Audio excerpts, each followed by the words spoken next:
नमस्कार. आज सुप्रियाज किचनमध्ये मी तुम्हाला दाखवणार आहे प्रॉन्स ग्रीन करी.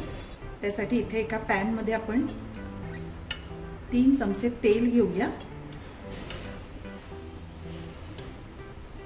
त्यात पाव चमचा हिंग घालायचे. आता यामध्ये एक बारीक कांदा मी चिरून घेतलेला आहे तो घालूया.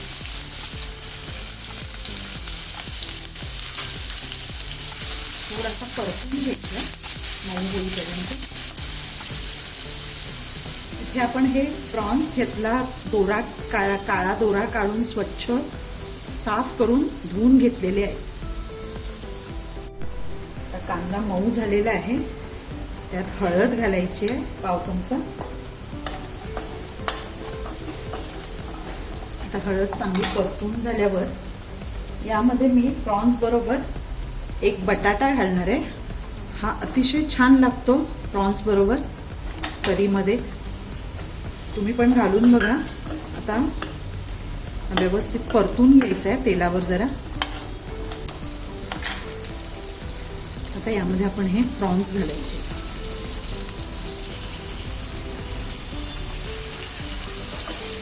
हे सुद्धा आता चांगले परतून घ्यायचे तेलावर. यात आपण लाल तिखट अजिबात घालायचं नाहीये. हे बघा आता तेलावर हे चांगलं आपण फ्राय केलेलं आहे. आता हे 2 मिनिटं याच्यावर आपण झाकण ठेवणार आहोत आणि झाकणावर पाणी ठेवायचे आणि हे पाणी गरम झालं की आपण त्यामध्ये घालायचे. आता हे बघा पाणी गरम झालंय. हे यामध्ये घालूया.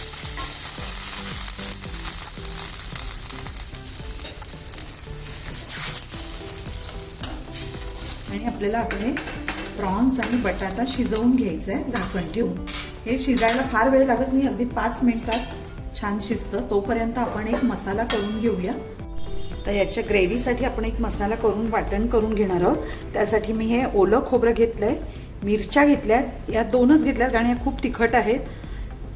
लसणाच्या एक 10-12 पाकळ्या घ्यायच्या आहेत. आलं घ्यायचं आहे 1 इंच आणि कोथिंबीर घ्यायची. यामध्ये पाव चमचा हळद घालायची आहे आणि एक 7-8 काळी मिरीचे दाणे घालायचे. आता हे मिक्सरला लावून एकदम बारीक पेस्ट करून घ्यायची. हे बघा आपलं वाटण तयार आहे. आता आपले प्रॉन्स आणि बटाटा पण शिजलेला असेल त्यामध्ये आपण ही ग्रेव्ही घालूया. आता बघूया आपला बटाटा आणि प्रॉन्स शिजलेत नाही. याला शिजायला फार वेळ लागत नाही, अगदी 5 मिनिटात शिजतात. हे बघा बटाटा आपला शिजलेला आहे आणि प्रॉन्स सुद्धा शिजलेले आहेत.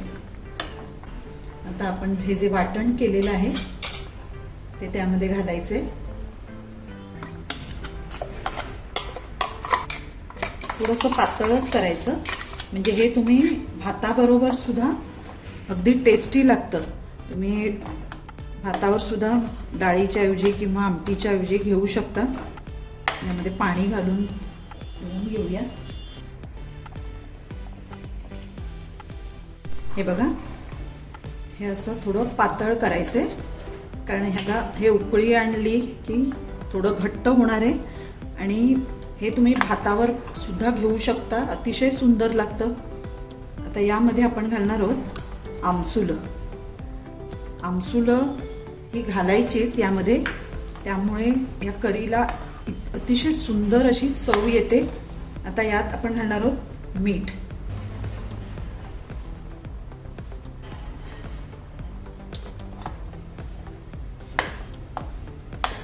थोडीशी कोथिंबीर वरून पण घालायची आणि आता ह्याला अगदी छान अशी उकळी आणायची आहे 5 मिनिटं. म्हणजे सगळं मीठही याला व्यवस्थित लागेल आणि करी सुद्धा छान अशी थोडासा घट्टपणा येईल उकळून. मस्त ही करी तुम्ही भाताबरोबर, चपाती, रोटी, नान ह्या बरोबर किंवा भाकरी बरोबर तर अतिशय सुंदर लागते. तुम्ही नक्की करून बघा आणि आवडली तर माझ्या व्हिडिओला लाईक करा, शेअर करा. हे बघा हळूहळू ह्याला घट्टपणा यायला लागतो, त्यामुळे आधी थोडी पातळच ठेवायची आहे. तर एक चांगली उकळी येऊ द्या. 5 मिनटं आपण जरा असंच ठेवून द्यायचं आहे उकळी आणून. थोडा गॅस बारीक करायचा आहे उकळी आली की, आणि असंच उकळत ठेवायचं थोडं 5 मिनटं. हे बघा आता याला छान उकळी आलेली आहे. हे एवढं घट्ट हवं, अगदी पातळही करायचं नाही आणि अगदी घट्टही नाही करायचं, म्हणजे हे आपल्याला भातावर सुद्धा घेऊ शकतो. यामधलं मिरचीचं प्रमाण हे तुमच्याकडे कुठल्या प्रकारच्या मिरच्या आहेत त्यावर अवलंबून राहील. आता माझ्याकडे ती लवंगी मिरची होती म्हणून मी त्या 2च टाकल्यात, नाहीतर जास्त, कारण आपण ह्यामध्ये मसाला कुठलाही वापरलेला नाही आहे, त्यामुळे त्याप्रमाणे या मिरच्या घ्यायच्या. आता गॅस बंद करूया आणि मस्तपैकी अशी गरम गरम भाकरीसोबत किंवा चपातीसोबत सर्व करूया.